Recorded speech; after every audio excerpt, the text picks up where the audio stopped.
Now, up until this point, this is what you would have seen. The Naples site, unlike ours, is a dynamic site. And what that means is that non-members see a completely different set of pages to signed in members. So it's absolutely essential, really, that you sign into the site to get full benefit of Naples Mug, because absolutely everything that exists about Naples is present on the website. So, for example, in Suffolk, if you want to go and watch an old meeting, you have to go to our YouTube channel, whereas on the NMUG site, there's a meetings drop down here and you'll see past meetings. So you can go in and watch past meetings just at the click of a button. Now, the thing about the site as we see it at the moment is if I try and go to the message board, I get hit with a login. And so as a non-member, I'm not able to actually view the message board.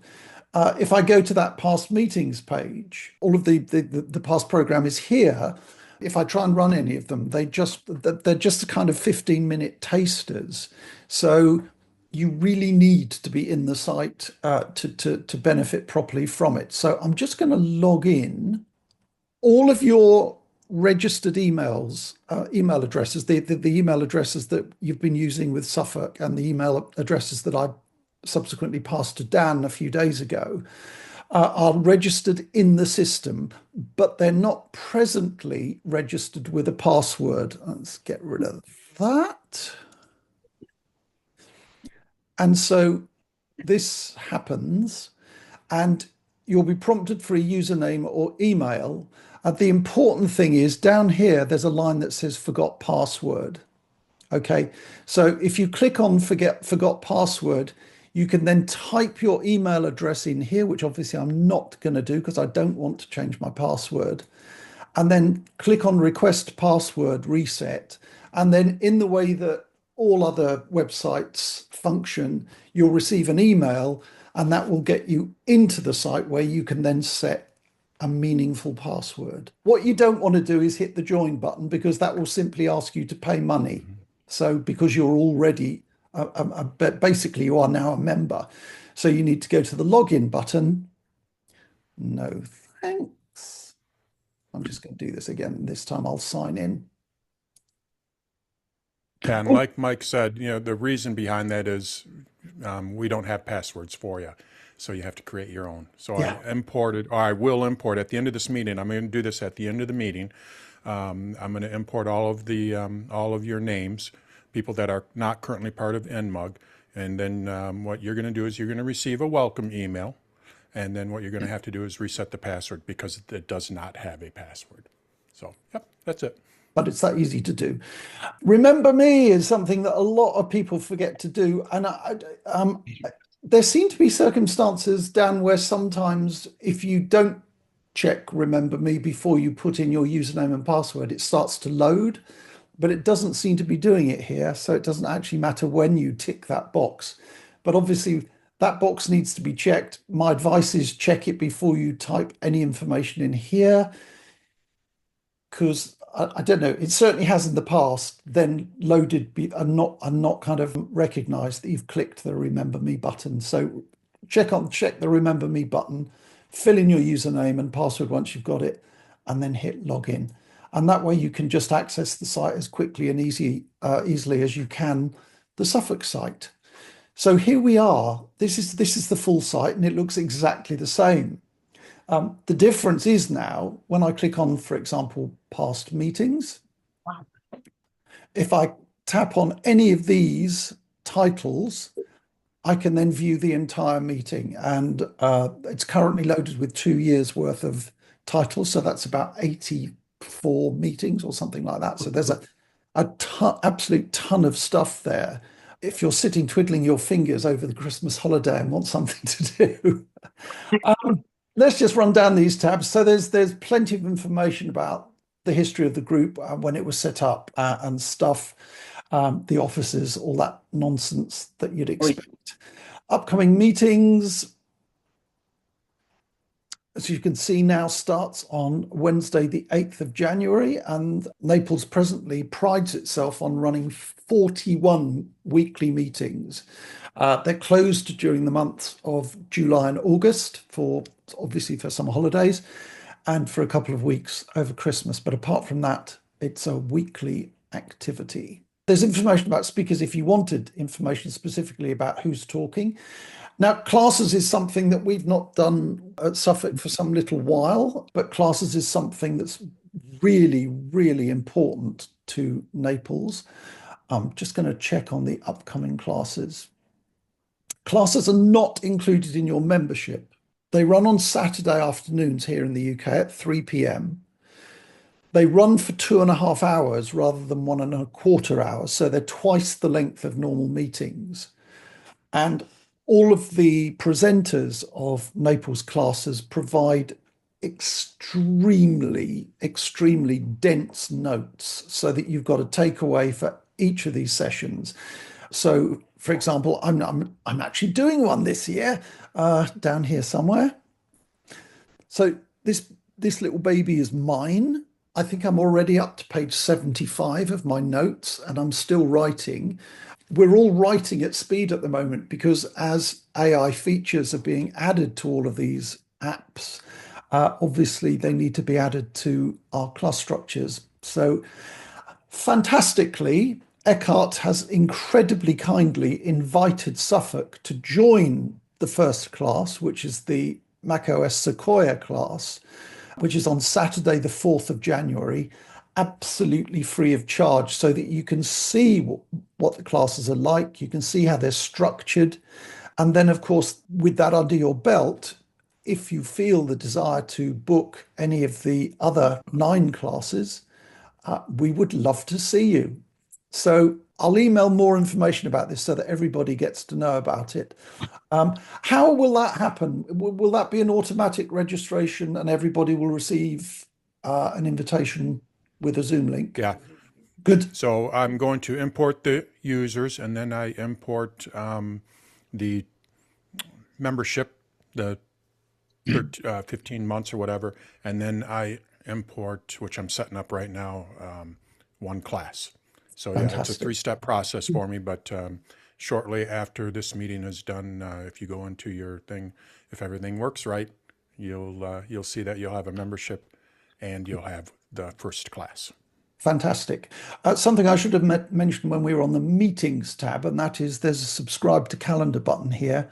I assume that's just a thing. I don't want to press it because I don't want a duplication occurring, but I think all you need to do is click on this and it will populate your Apple Calendar program so that you can always turn to the calendar if you want to see what's going on.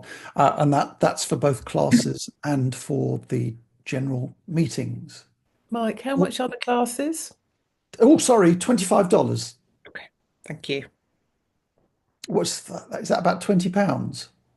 I think it's a bargain considering the level of content. So that Mike, yeah, if you could download the calendar, yes. it's going to give you American times, isn't it? Rather than UK times. I'm not sure.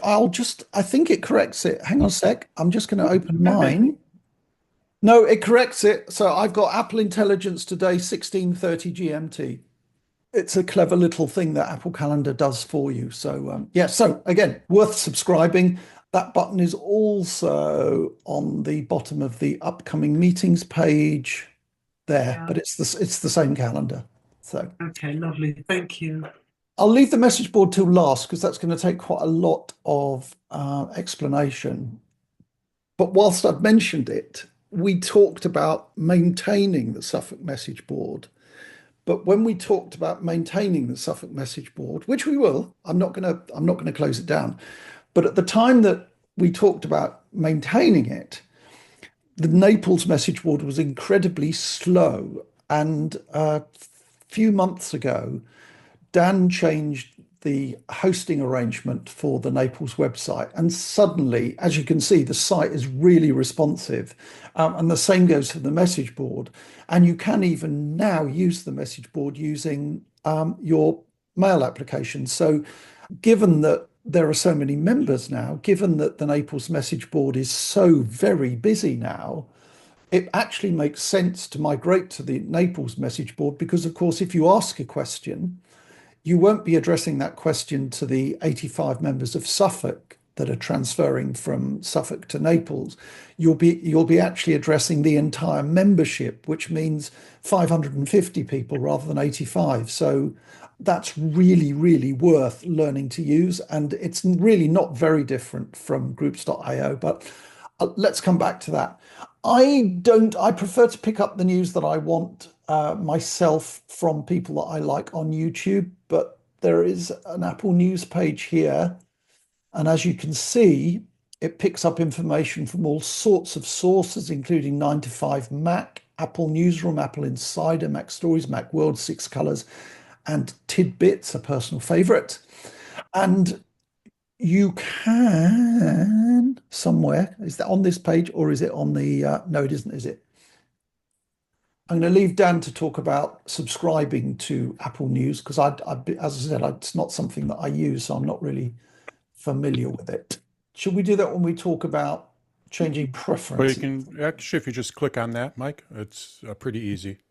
And then you're going to see newsletter settings. Oh yeah, clicks for the So first. what Mike's talking about is we have 3 different newsletters that we send out. One of them is a daily newsletter, and what that one comes to your inbox once a day. You have complete control. You can always unsubscribe, of course. And what it does is it aggregates the latest news from those sites that Mike just mentioned. So basically, what you're going to get is once a day, just a little aggregated, what's going on in Apple News. Then, yeah, so the weekly one comes out once a week, same kind of thing. So it's going to be obviously a lot more news items in there because it's weekly. So you can subscribe to either one of those. And then we have the newsletter, which we highly recommend that you subscribe to because that's where we send out reminders for the upcoming meetings and all that. And I really tried to pare back. We used to send out a lot of emails. I really tried to pare that back and be consistent with it. I'm in charge of the newsletters, so we send them out on Tuesdays and Fridays. And then during the classes, we do send out one other one. But, the Tuesday is a reminder for the Wednesday meeting, upcoming meeting, and it has all the Zoom information on it. The Friday one is just a wrap up, just stuff that happened, a link to the video in case you couldn't make it, so then you can watch it online and things that are upcoming and all that. So it's just more of a general, this is what happened this week at NMUG. And So those are basically the 2. the important thing here is do not uncheck this box because if you do, it happens all the time. A member will complain that they've suddenly stopped receiving notifications with Zoom links for meetings, and that is absolutely 100% always because they've done that. So please don't. So that's newsletters. So we'll come back to setting preferences and stuff in a minute, and we'll just take a quick look at the message board. So it's all very familiar, actually, really. It's not, these days, it isn't that different from, as I said, from groups.io. The only real difference is that if you want to use, does everybody use mail or does anybody actually go to groups.io online and fill in the thing online? I have a feeling that most of us probably just send an email, which is the easiest and quickest way. So the way that Naples works is this. You click on the message board link, which will take you to this page. So we've got a couple of pinned items, 2 or 3 pinned items here. What do you do if you don't have the Zoom link for a meeting? Obviously important. Naples has been offering membership gift vouchers of late, so that will be disappearing in a couple of days. This has been set up. I create a new thread after each meeting in the hope that people will be kind and put all of their comments or questions in the same thread. So if it's a question now about Apple Intelligence after today's meeting, somebody's popped in a reply already of some sort. And then underneath that, we've got all of the questions. There's an incredible search facility. So I'm just going to, because I know I've typed it in recently, I just type in Apple Intelligence, and here are all of the conversations that have been started that are anything to do with Apple Intelligence. So it's easy to search, easy to find. The really, really important piece of information you need here is how you email to the message board. And what you have to do is go to this page, and then you need to click on this link here. So it's NMUG Genius bar board, and then we've got home message board and NMUG Genius bar board, which is the page we're on at the moment. So we need to go back a step and click on message board. That will take you to this page. And this little envelope icon here, when I click on it, will reveal, and I don't want to click on it because it's a unique, it basically reveals a unique email address. It's complicated and lengthy with lots of weird numbers and digits. And all you need to do is copy it. And what I did was open my contacts and create a new contact for message board. So you know how to do this, I'm sure, because I think we all use contacts. So apart from that tiny, tiny little step of getting this bit of information, it's more or less identical. Was there anything else under there? You can view your discussions. I moderate the board, so I've got quite a lot of posts here. You can view your replies, your subscriptions.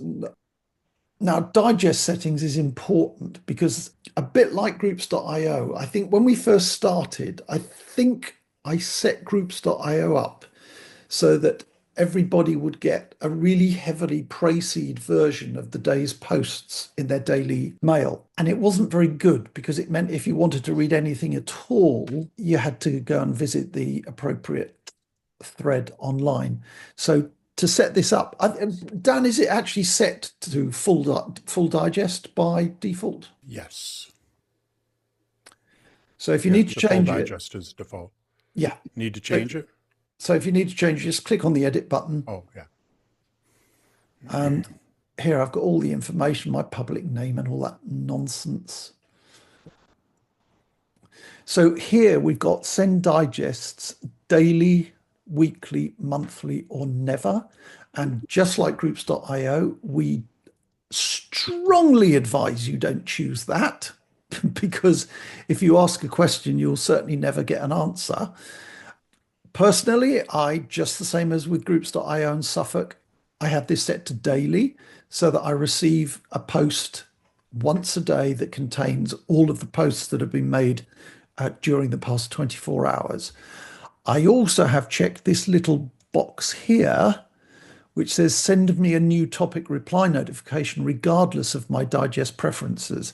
And I've always done that with our Suffolk stuff because it means that when somebody posts a question or if I post a question, if somebody then replies, if somebody's kind enough to reply 5 minutes later, it means I get the answer. I get that reply 5 minutes later in my mailbox. If I uncheck that, it's going to depend on this setting as to how long I'm going to have to wait before I see it. So if you set it to monthly, it would be completely worthless if you asked a question because you'd have to wait for that monthly thing, that monthly cycle to reoccur. So absolutely up to you. And of course, you can change this at any time. But my recommendation is at least to set the digest to daily, even if you decide not to have single mail sent to you. And the digest type you'll see is set to full. You can also have a condensed version. Please don't. It makes much more sense because it's a single email anyway. So you may as well have the email that's got all the info in it rather than sort of odd bits of sentences in it. To check your membership status, when it expires and renews and all that, go to subscriptions. Yeah, that one. And this is where you can see all of your registrations. So this is where you're going to be able to see when your subscription renews. And you're going to be able to see the first class in there as well. So that's where you can find your membership info. Brilliant. Excuse me. I'll just ask a question here, please. Of course. You mentioned right at the beginning of this meeting about recurring subscriptions, and you Yes. need to meet a deadline. Is there somewhere on this website that you could show us how we actually do that? Yes. What Mike actually, because Mike is Yeah, I don't have access to the but right there where necessary- his cursor is, right where his cursor is there's going to be a button that says upgrade or renew or change plan. I can't remember the exact verbiage, but that you'll click on that, and then you can go and change it from a non-recurring to a recurring one. Yeah, it will. There will be an invitation to change plan in this empty box in mind. So, as a member of the board, I don't pay a sub, which is why it just says lifetime for as long as I'm a board member. For everyone else, it just says change plan. Click on that, and there'll be only two options, one of which is recurring. So that really couldn't be easier. So that's accessed from once you're signed in from your profile and subscriptions registrations. Mike, Okay. may I ask you, can you pay via PayPal or Apple Pay? Yes. I think you can pay by just about anything, probably house Credit card, rent. PayPal, and Apple Pay. Yep. Sorry? Credit card, PayPal, and yes, Apple Pay. Oh, thank you. There we are. So this is a much more realistic description of what you'll see when you visit your subscriptions page. So you click on your profile at the top of the page, you then click on subscription registrations, and you can see down here it says change plan. And when you click on that button, you'll be given the option to choose recurring subscription. All right. Yeah, Right, thank you. I've just done that, and it says recurring subscription $4.27. What's that about? That's initial payment. It prorates it. So it's a little confusing on how to explain prorating, but basically what it's doing is you're not being charged. Normally you would be charged $30, but you're only going to be charged $4. And what it's going to do is it's going to add it. It's going to change your renewal date and add another 12 months because you've already paid Okay, that's fine. I for thought the that's what pass. it was, but thank Yeah, you. so complicated to explain, but basically we're not double dipping you. So, yep. I didn't think you were. I'm just going to go back to my gallery view so I can see all you lovely people and answer questions if anybody has any. Mike, hi, Martin. You lost me early on. When you were in the Genius Bar board, you clicked on the message board, and how did you create the new contact? How did you get the lengthy email address? No worries at all. I'll just go through that process again. The idea is the site gives everyone a random email address. And this random, so everyone has a different email address. And the idea with that is when you send from that email address, the message board then knows that it came from you and not from me. That's basically how it identifies who you are. So to get that email address that is assigned to you, that's where Mike is pointing right now. Click on Message that. board? It's a little message board, I think. So it says basically, there. you're bouncing back a step. You're here. You're going from the NMUG Genius Bar board to Yeah. message board. And when I click on that, you'll see this page. And then that little envelope there, I that missed is that. I where missed when that. you Okay. I may as well when click you on click it. on that, it'll copy that email address. Yes, exactly. That's because what I'm Mike's already doing. using it. It's just opened an email, but I can Yeah. show you the email address. It's really complex. You'd never remember it. So our advice is open Save any this, contacts. copy it, and then pop it in contacts and give it a meaningful name like message board. Sorry, I missed the little envelope. Ah, right. And also there is a, if you go back to the message board, Mike, all the messages, because it's kind of hidden. If there's the third one down, it says message board digests and reply by email tips. Uh-huh. Just click on that and that'll explain exactly what Oh, that's where your Mike video is is, isn't it? doing. That's where the video is, yep. Yeah, so And I there's a just little kind of go video of through somebody step by who step. little video by somebody who really knows what he's talking about rather than me. It's 7 minutes long. So yeah, that's permanently there. So if you need a little reminder. Right, you lovely lot. Any other questions? Yeah, Mike, Yes. Paul, you were talking at the time about having to do something before next Sunday, I think it was. And I think what you were talking about was actually getting signed up as a member. Yeah. Have you been through the process of that, or is that what you've just covered anyway? Well, sort of, but I'm going to do it again because it's just so important. I think it's worth sharing again. So let me sign out. Yeah, what Mike's going to show you is right now everyone's going to be registered within probably 15 to 20 minutes after this meeting. Yeah. Everyone's going to be registered a member of NMUG. So you really don't have to do anything. But what Mike's going to talk about here is when your membership expires, which is going to be in 15 months, that is going to renew or you can renew. It's not going to automatically renew. You have to renew it, and that is going to be $40 a year. So what Mike is going to show you is if you change your membership to a subscription. We all love those subscriptions these days, right? But if you change it to a subscription before January 1, when it renews in 15 months, it'll renew at $30. So you get a 25% That's worth doing, Paul. discount. So this is the route. You click on the login button. Don't click on join because that will just simply ask for money. Click on login because you'll already be a registered user, and then go straight to forgot password. Pop your email address in there. Yeah. And then click on request password reset, which needless to say I don't want to do because I don't want to change my password. And just like any other website anywhere, you'll get an email and that will take you into the site, and you can then set a permanent, meaningful password for yourself.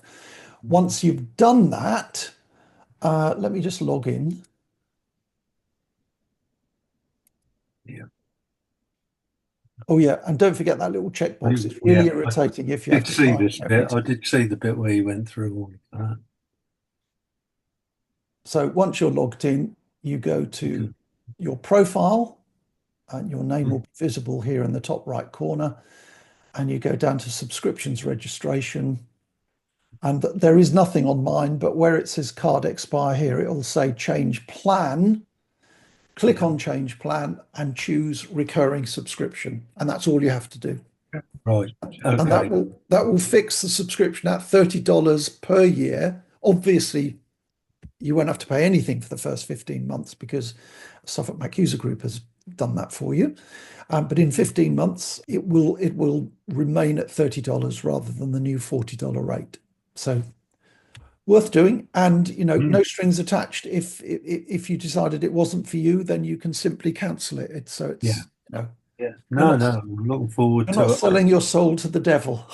Having seen this afternoon's meeting, I'm looking forward to being a member.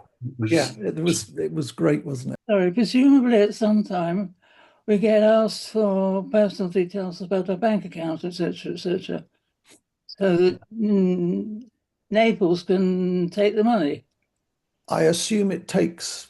Well, it was either credit card or Apple Pay or PayPal, wasn't it? Details. Yes. You don't need to leave your details on the site. Yeah, it's all handled through Stripe. We don't store any credit card information on the site or anything like that. So and Stripe is what Amazon, Apple, Microsoft. I mean, it's one of the big players out there. So they handle all of that kind of stuff. Mike, do you want to add perhaps that when you log in and you click on that, please remember me, that memory will only last for about 2 weeks, and then you maybe ask again for your password. Yeah, That's my experience. yeah, that happens with a lot of sites, I think, doesn't it? Yeah, yeah. There's so many logins. Yeah, that's standard practice for a website. I think 2 weeks. Mike, can I ask you, is the Naples, are the Naples talks available on YouTube or only via the website? No, via the website. Because and the reason for that is that they're only available for paid up members, which when you think about it, makes perfect logical sense because Yes, indeed. so but it's as quick and easy to use as well. In fact, it's quicker and easier because it's very, very, very fast indeed to locate them on the Naples website. And of course, once you're signed in as a member, you'll have access to absolutely everything. So Lovely. Yeah, I think we have two years of videos on the site, so you can actually go back and watch previous videos as well. Oh, that's fantastic. And I mean, I didn't mention this, but so Naples meetings run at 10:30 a.m. in Naples, which GMT is 4:30 p.m. here. 11:30. Oh, sorry, 11:30. I beg your pardon. So it's 4:30 here in the UK. There's a little kind of hiccup, which I always make a big fuss about when we change our clocks, because we don't move in unison with Naples. They're 1 or 2 weeks. I can't remember whether they're ahead of us or behind us, but there's a funny little 2 week period when the meetings are at 3:30 rather than 4:30. Classes take place at 10 a.m. there, so that's 3 p.m. here, and run until 5:30. I mean, in truth, I suppose if I'm honest, I think that Naples has to be a little bit more sharper with people kind of talking and interrupting and managing questions because of the large membership, which kind of makes sense. But it's not that again, it's not that different from what we do. Naples, if you've got 500 members, even with 120, 130 members present, which we had today, having open mics would be a complete catastrophe, as you can imagine. So you just ask your questions in chat, but as long as you don't ask them 15 seconds before the end of the meeting, which I noticed somebody did today, they'll get answered. Yeah, no, it's good. It's good. Now, am I right in thinking that the classes are all recorded for those people who Yes. signed up? If they can't make it or they want to hear it or see it again, they can do that. Absolutely. Yes. Yes. If you purchase a class, it will permanently be available. The notes and any other giveaways, if there are any, will always be available. On that subject, one of the regular presenters at classes is Joe Kissel, who I think most of you will know because he's spoken to Suffolk a handful of times. Really, really good speaker and a really nice chap and a very clever author. And if you attend one of his classes, he gives away his book, which is an incredible bargain. So you get an electronic version of Could I chime in here, Mike? Yes. He doesn't give the books away. Well, no, I'm sorry, he doesn't. We buy the books from Naples him buy at them. discounted price and give it to our members. I beg your pardon. Oh, it's okay. And also, as far as our class recordings are concerned, some people find out after a class has been conducted that they would be very interested in it, and they can retroactively purchase a class and thereby get access to the video recording. And that happens occasionally. I just want you to know that that possibility exists.